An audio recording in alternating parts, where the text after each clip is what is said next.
My trade book is What to Do with a Box by Jane Yolen.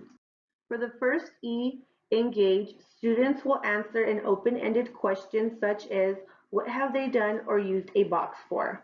Next, the teacher can create a T-chart on a poster paper and write the students' responses down.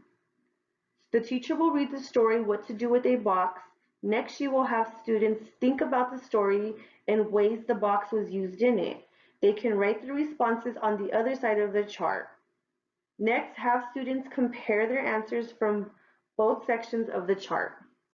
For Explore, students will be introduced to the Scamper process, which stands for S, substitute, C, combine, A, adapt, M, modify, minify, or magnify, P, put it to another use, E, eliminate, R, reverse.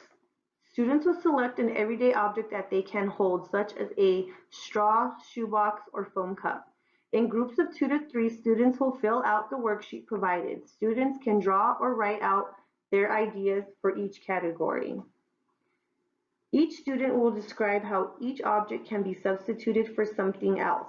This is the S in Scamper. For example, in the story, pictures were painted on the box. This was substituted for paper.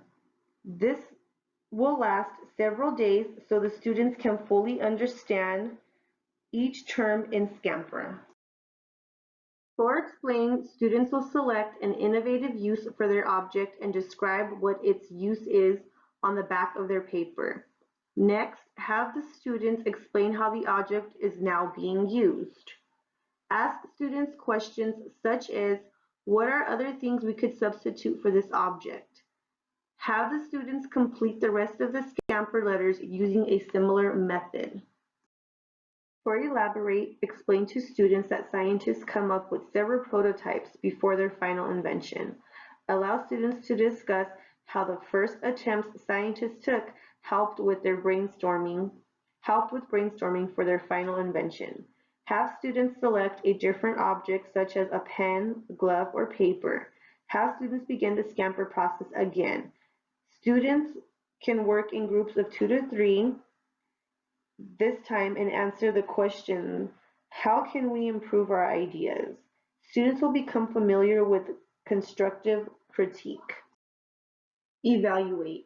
It is important that the teacher does not evaluate students on their creativity or how many answers they came up with, but rather their understanding on the Scamper process.